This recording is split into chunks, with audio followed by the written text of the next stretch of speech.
જગવિખ્યાત યાત્રાધામ સોમનાથ મંદિર ખાતે ચુસ્ત સુરક્ષા બંદોબસ્તને લઈને પ્રભાસ પાટણ નગરના મુખ્ય રસ્તા ઘણા સમયથી બંધ કરી દેવાયા છે, જેથી પ્રભાસનગર સોમનાથથી વિકુટુ પંથા નગરજનોમાં કચવાટ જોવા મળી રહ્યો છે। દેશના પ્રથમ જ્યોતિર્લિંગ સોમનાથ મંદિર ખાતે દેશ વિદેશમાંથી લાખો ભાવિકો દર્શનાર્થે આવે છે અને સોમનાથ મંદિરનું સમગ્ર સંચાલન સોમનાથ ટ્રસ્ટ દ્વારા કરાય છે।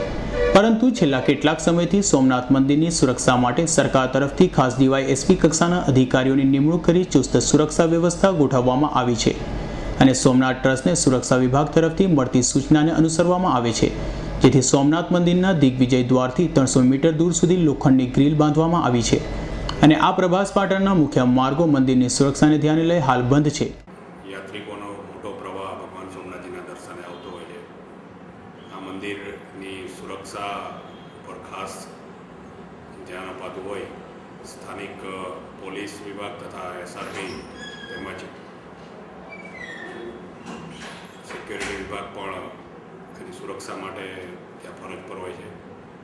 મંદિર ટ્રસ્ટ દ્વારા સ્થાનિક સુરક્ષા એજન્સીના અધિકારીઓ તથા તેમના તરફથી મળતા સૂચનો તેમની સાથે સંકલન કરી અને સુરક્ષા વ્યવસ્થા ગોઠવવામાં આવી છે। આમ જોવા જઈએ તો સોમનાથ મંદિર ભૌગોલિક દ્રષ્ટિએ પણ પ્રભાસ પાટણ નગરમાં આવેલું છે અને અહીંના નગરજનો સીધી શ્રદ્ધાથી જોડાયેલા છે અને સોમનાથ મંદિર છેલ્લા 2 દાયકાથી વધુ પ્રચલિત બનતા અહીં દેશ વિદેશથી યાત્રાળુઓની સંખ્યા પણ વધી રહી છે અને વિકાસની સાથે સુરક્ષા પણ વધુ સઘન બનાવાય છે, જેથી સ્થાનિક નગરજનો જે રોજ સોમનાથ મહાદેવના દર્શન કરવા આવતા હોય તે પૈકીના 80% લોકો સુરક્ષાને કારણે પડતી અવગડથી અલિપ્ત થયા છે અને સોમનાથ મંદિર બહારથી ધ્વજાના દર્શન કરી લે છે, ત્યારે બીજા શિવ મંદિરોમાં દર્શન કરી શ્રદ્ધા સંતોષી લે છે।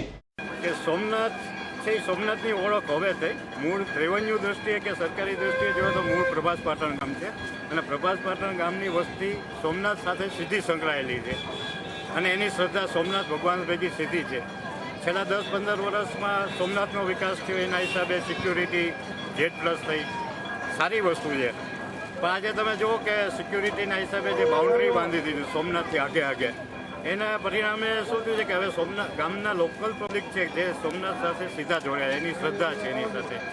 એ પહેલાં લગભગ ગામના દરેક શ્રદ્ધાળુઓ અહીંયા દર્શન કરવા આવતા હતા, પરંતુ હવે સમયના અભાવે કારણ કે આટલી લાંબી એન્ટ્રી પાસ કરીને અંદર જવું પડે મંદિરે તો એટલો સમય કાયમ ન હોય માણસને, એ માટે ગામના જે લોકો આવતા હતા એમાં 80% લોકો હવે સોમનાથના દર્શન કરવા નથી આવતા, બીજા શિવ મંદિરે જઈ અથવા તો બારોબાર ઊભા રહી સોમનાથની ધજાના દર્શન કરી અને સોમનાથના દર્શન કર્યા એવો સંતોષ માને છે।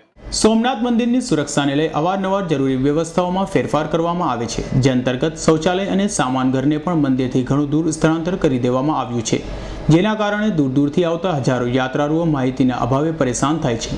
ઉપરાંત મંદિર પરિસરમાં કોઈ વયોવૃદ્ધ કે બાળકને આકસ્મિક રીતે કુદરતી હાજતની સ્થિતિ સર્જાય ત્યારે તેને ફરજિયાતપણે મંદિરથી 300 મીટર દૂર જવું પડે છે, કારણ કે સુરક્ષાના મુદ્દે શૌચાલય પણ મંદિરથી ઘણું દૂર ખસેડાયું છે અને આ સમય દરમિયાન બાળકો અને અશક્ત યાત્રિકોને મોટી યાતના વેઠવી પડે છે।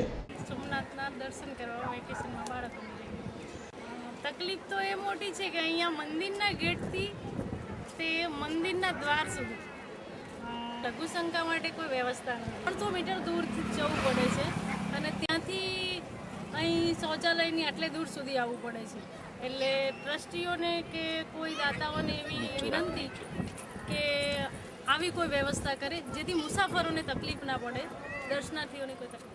શૌચાલયનો સામાન લગેજ એકચ્યુઅલી મૂકવાનો, કારણ કે અહીંયા મંદિરથી અમે એકચ્યુઅલી અહીંયા મંદિર સુધી આવી ગયા અને હવે અમને ખબર પડી કે લગેજ સામે મૂકવાનો છે, તમે આખું ફરીને પાછા છે કે અહીંયા સુધી આવ્યા, છોકરાઓને ત્યાં બેસાડ્યા છે કોઈની સાથે, એટલે એ લગેજનું એક અહીંયા હોવું જોઈએ અને એક શૌચાલયનું હોવું જોઈએ, કારણ કે શૌચાલય કરવા નાના બાળકો તો એડજસ્ટ ના કરી શકે, મોટા તો ઠીક છે કરી શકે, પણ નાના બાળકોને લેડીઝ માટે જોઈએ શૌચાલયની વ્યવસ્થા નજીકમાં હોવી જોઈએ। સોમનાથ મંદિર ખાતે સુરક્ષાના મુદ્દે પ્રભાસ પાટણ નગરના માર્ગ બંધ કરી દેવાતા દેશ વિદેશથી આવતા યાત્રિકો નગરમાં જતા 100 વાર વિચાર કરે છે અને તેની વિપરીત અસર નગરના વેપાર ધંધામાં પણ જોવા મળી રહી છે। સોમનાથ મંદિરે આવતા જે ટુરિસ્ટો છે એ ટુરિસ્ટોને સોમનાથ મંદિર પરિસરથી જે મંદિર ગેટથી 300 મીટરની જે રેલિંગ નાખી અને ગામના રસ્તાઓ બ્લોક કરી દેવામાં આવ્યા છે. પરિણામે બહારથી આવતા ટુરિસ્ટોને એટલી ખબર પડતી જ નથી કે ગામમાં બીજું શું જોવા જેવું છે. પરિણામે એ લોકો નાના મોટા મંદિરો જોવા માટે થઈ અને ગામ તરફ જવા માટે થઈ અને અહીં તહીંના માણસોને પૂછપરછ કરે છે, ભાઈ ક્યાંથી જવાશે. ત્યારે આ બધા રસ્તાઓ પર જે આડા પોલ નાખી અને સ્ટોપ લખેલું છે, પરિણામે આવનાર ટુરિસ્ટ છે એ આગળ ગામમાં જતા પણ ડરે છે કે આગળ કંઈ ભયજનક જેવું હશે. આને કારણે એ લોકોને નાની મોટી કોઈ ખરીદી કરવી હોય, ગામની બજાર જોવી હોય કે મેડિકલ સ્ટોરે જવું હોય તોય એ લોકો આ બધું માંડી વાળે છે અને પોતાને પડતી જે મુશ્કેલીઓ છે એ મુશ્કેલીઓનો બીજો કોઈ પણ હલ નીકાળી કાઢતા હોય છે. દેશના પ્રથમ જ્યોતિર્લિંગ સોમનાથ મંદિર ખાતે દેશ વિદેશમાંથી લાખો ભાવિકો દર્શનાર્થે આવે છે અને કેન્દ્રીય ગુપ્તચર સંસ્થાના રિપોર્ટ મુજબ સોમનાથ મંદિર આતંકવાદીઓના હિટલિસ્ટમાં હોવાથી દહેશતની મંદિરની સુરક્ષા વ્યવસ્થા સઘન બનાવાઈ છે. જેના ભાગરૂપે મંદિરથી અમુક અંતર સઘન ચેકિંગ હાથ ધરાય છે. તેમજ દિગ્વિજય દ્વારથી આગળ સુધી સુરક્ષાને લઈ લોખંડની ગ્રીલથી કોર્ડન કરાયું છે. ઉપરાંત સીસીટીવી કેમેરા, સ્કેનર મશીન સહિતના ઉપકરણોની મદદથી પણ સુરક્ષા વ્યવસ્થા પર ચાંપતી નજર રાખવામાં આવે છે. ભગવાન શ્રી સોમનાથનું મંદિર એ 12 જ્યોતિર્લિંગ પૈકી એક નંબરનું છે. એ Z+ સુરક્ષા આપવામાં આવી છે. એ Z+માં તમામ પ્રકારના પોલીસ બંદોબસ્ત, SRP બંદોબસ્ત ગોઠવવામાં આવે છે. સુરક્ષાની દ્રષ્ટિએ એ જરૂરી છે, એટલા માટે એ રેલિંગ કરવામાં આવે છે અને યાત્રિકો માટે પણ એ સારું છે. સોમનાથ ભગવાનના મંદિરમાં સીસીટીવી કેમેરાઓ લગાવવામાં આવે છે, પ્લસ સ્કેનર મશીન લગાવવામાં આવે છે. તમામ યાત્રાળુઓને ડોર મેટલ ડિટેક્ટરમાંથી પાસ થવાના હોય છે, સ્ક્રીનિંગ કરવામાં આવે છે અને એમનો લગેજ પણ ચેક કરવામાં આવે છે.